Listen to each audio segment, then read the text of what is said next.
Mr. T.S. Sudhi, political analyst, and Deshrathan Nigam, advocate in Supreme Court, with the Supreme Court, and an RSS supporter joining us right now. Vinay, but first you. We've been talking about this earlier, but I think now we can again, put the spotlight on what happens next. Enough time has been wasted, enough lives have been risked through this election season, but now at least the big task for the next new government will be to get a handle on the COVID situation. Yes, I'm not too sure if politicians will ever listen to us, but I sincerely believe that the politicians take the oath as quickly as they can, not wait for some auspicious column which may be 7 days away, and waste more time in not governing the state, which frankly they haven't been doing for the last several weeks. Whether it is Bengal, where the incumbent government is going to return, or in Tamil Nadu, where there is a new government likely to take shape, or Kerala, where again, thankfully, incumbent government is returning, so they can hit the ground running. Certainly in Tamil Nadu, for instance, where a new government is going to take over, it takes a few days for you to get a bearing of the basics, to get your team in place. And I really do hope that we don't waste more time in actually getting down to the only thing that matters, that is governance. Yes. And the exact same thing should be done even in Bengal, because the fact of the matter is that however, I would say to some extent even shameful, the display of all political parties through the campaign in Bengal, just in this mad rush to be politically, successful, all political parties abdicated the responsibility. Even the state was not getting governed either. Yeah, absolutely. There was nothing happening. There were no tests happening, nothing happening. So you had an administration that was so busy trying to work what the TMC was wanting them to do. In the state of West Bengal, there's been zero preparation. Zero preparation. Chief Minister herself has been in a campaign mode for 6 months. She started her damage control with various schemes and doing the rounds of rural areas 6 months ago. Absolutely. And they dropped the ball on testing. The testing significantly dropped in February to give everybody the impression that everything was fine, cases were low. And in Assam, Mr. Himanta Biswa Sharma, who was the health minister in the outgoing government, should now admit that COVID is there. Back. At least he should say it now. At least it's back. Now that the counting is over, he can take back his word and say there is no COVID, and he should now inform his people, as he promised, that I'll let you know when COVID returns. Maybe now he can, because people really need to be saved even there. I mean, unlike the last year, the northeastern part of the country this time is pretty badly affected on a comparative grid. Yes, and I refuse to believe the argument that look at the numbers still lesser than what Maharashtra is showing. In many such parts of Bengal and Assam, actually, we're not even bothering, or Bihar, we're not even bothering to find out what the grand reality is. We'd rather not do the test or record the test at all. And Mr. T.S. Sudhir, in fact, we've had some AIADMK spokespersons on the channel and leaders who've actually frankly admitted it, saying, yeah, we didn't for the last between first week of March and 6th April, we didn't do much administrative work or pandemic work. We will do it now. Which is such a disappointing thing to hear, but actually is the reality. Well, yes, I mean, that was pretty much the case as far as Tamil Nadu was concerned, because it was a big battle for the AIADMK, given the fact that the DMK had got its act together. It had done so well in the 2019 Lok Sabha elections. But yes, as Vinay said, the need is to hit the ground running. Pinarayi Vijayan, interestingly, Vinay, just after the exit poll results had come, informed the General Administration Department in Thiruvananthapuram that he would like to take the oath of office on Monday. So he was pretty much sure that he's returning to power. So in that sense, the swearing-in ceremony in Kerala could take place as early as tomorrow at a simple ceremony in Raj Bhavan. So that's as far as Kerala is concerned. What happens to Tamil Nadu? Now, what I am given to understand is that M.K. Stalin has been having informal discussions with a set of retired bureaucrats who would probably be part of his advisory team. So the process of formation of the government, or at least a small cabinet, could take place pretty early as far as the DMK is concerned in Chennai, because there is a need. Because while states like Tamil Nadu and Kerala, in terms of figures, could be faring a little tad better than many states in North India or even Maharashtra, but there is a need to be cautious. And given the kind of scenes that we saw outside the DMK headquarters today, even though M.K. Stalin had actually put out a statement a couple of days ago asking the DMK cadre not to indulge in any kind of wild celebrations, obviously 10 years out of power and now returning to power is too much for them to bear. So obviously a lot of firecrackers from Shivakasi being burst on the streets of Chennai today.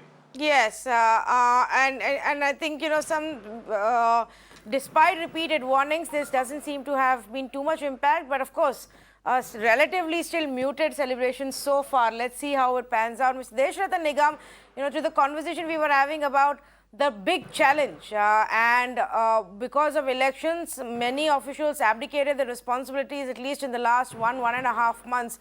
For Bengal, it could become a serious problem and a very, very serious disaster. The state's not invested anything in building the healthcare infrastructure. In fact, Tanvi, the state of affairs so far as health infrastructure is concerned in the states is, abysmal as most of these states. And therefore, it has to be ramped up. The central government's infrastructure is very clear. They have nice hospitals, everything, but it is also overwhelmed today. And the system is overloaded. So the fact remains the task is cut out, absolutely cut out for the parties who are going to come to power. They cannot relax. And as everybody agrees, and Vinay too, that immediately you take oath and take the reins of the governance. And the Bengal, so far as Bengal is concerned, it did very badly in the first wave. And there was a lot of mismanagement, and the data was also suppressed, and a special task force had to be sent from the central government to the state governments. We do not wish to see that kind of a situation again, whether it is West Bengal, Tamil Nadu, Kerala, Uttar Pradesh, Bihar, or anybody for that matter. In fact, second wave, as Mr. Vidyasagar was there on your channel and saying the second wave is about to rise steeply and then it will fall, immediately fall as with the same speed as it goes up, because he had the examples from all over the world. And we hope so that happens. But till that time, the system will remain overwhelmed and overloaded because of the existing infrastructure. And I just hope the celebrations remain muted. People avoid, crowding, because that will enhance the wave. And my request to all the political parties and people in general, please follow the discipline which has been, guided to you and told to you, and let us cooperate. And the elections are over. The results will more or less are established also. And the serious issue now starts, serious issue of governance and taking control of the situation state-wise. And states and the center have to, now in terms of cooperative federalism, come together. So far as elections, one can understand the blame game was going on. Now the issue is that we have to work together and defeat this corona. Corona is our real enemy. I don't think any government is your enemy, any political party is anybody's enemy. Corona is the enemy. And again, I will reiterate, which I generally say, the Chinese who gave the virus is the only durable thing that they have given to the world. And let us fight it together. And I'm sure we will be able to defeat corona in due course of time. Fight together, and Mr. Deshratan Nigam is being very generous by saying in election season, well, we can understand that there was more blame game, but now they need to unite. But we've lost very important, crucial weeks and lives, because there was this more of a blame game than actual action on ground. Not just that, I must also add this. It's only appropriate that when we are holding the mirror to the state governments, we must also hold the mirror to the central government, yes, because absolutely. its entire cabinet was busy campaigning as well. Let's not move away from that fact. Led by the Prime Minister, the entire cabinet spent a disproportionate time campaigning in an election which was very, very long drawn out. I understand West Bengal has very sensitive polling stations which are higher in number. I understand that you need to deploy security forces, but I'm afraid India's CAPF capabilities are not so inferior that we need to have 8-phase elections. This was just way too long drawn out in a pandemic-like situation. It could have been done with fewer phases. We could have prevented some bit of crowding, and we could have ensured that Bengal doesn't get into a situation which is unmanageable. So the blame is for the state governments for sure, but the central government also got itself distracted, and there is absolutely no doubt about that. There was a lot of time that was wasted in doing all of this, and lives have been lost. For a second. Yes, Mr. Nigam. Vinay's assertion that it could have been done in lesser phase, I think the Election Commission in its wisdom decided, because of the violence and so many other factors, to do it in its 8 phases.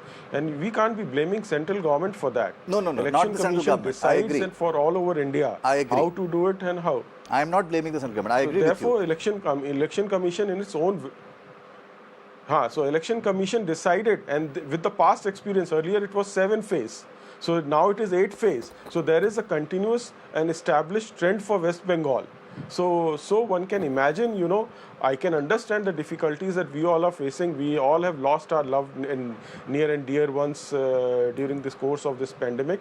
But at the same time, let me tell you one thing, the system is holding up. None of the hospitals have been shut down. None of the doctors have left the duty or the other staff has left the duty. Society as a large, all private organizations, social organizations, gurudwaras, temples and other, organizations have risen to the occasion. Unlike the Western countries, and we are fighting it together. And I Yes, hope because our governments the won't. steep Mr. rise that we Deshratan are seeing, Nigam, we in are this- doing it, and the gurdwaras and committees are doing it, and the people are doing it, the civil society is doing it, NGOs, even people who are working have a livelihood to earn, are finishing off their food delivery duties and then going ahead and donating whatever they can. They are doing it because the governments didn't.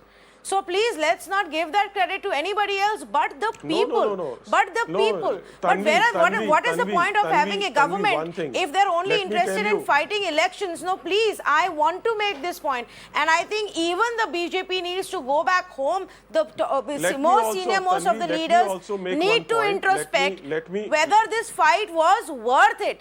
Election Commission announced the dates on 28th of February. But the situation had drastically changed.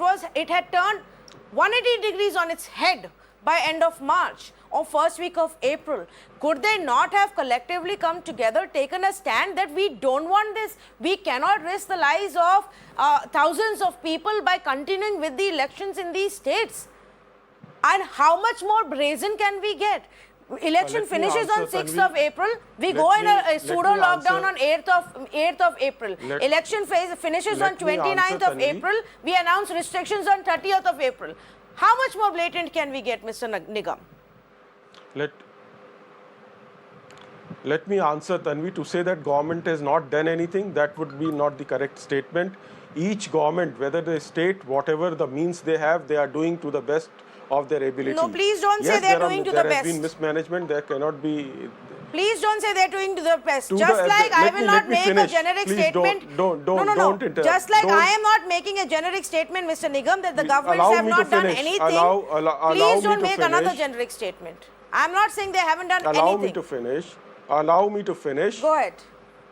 So that is what I am saying. Governments are working on a war footing. The system is overwhelmed because of the huge number of cases that are coming today, and the state governments are trying to do their best. Yes, it is proving to be inadequate as of now, but the facilities are improving every day.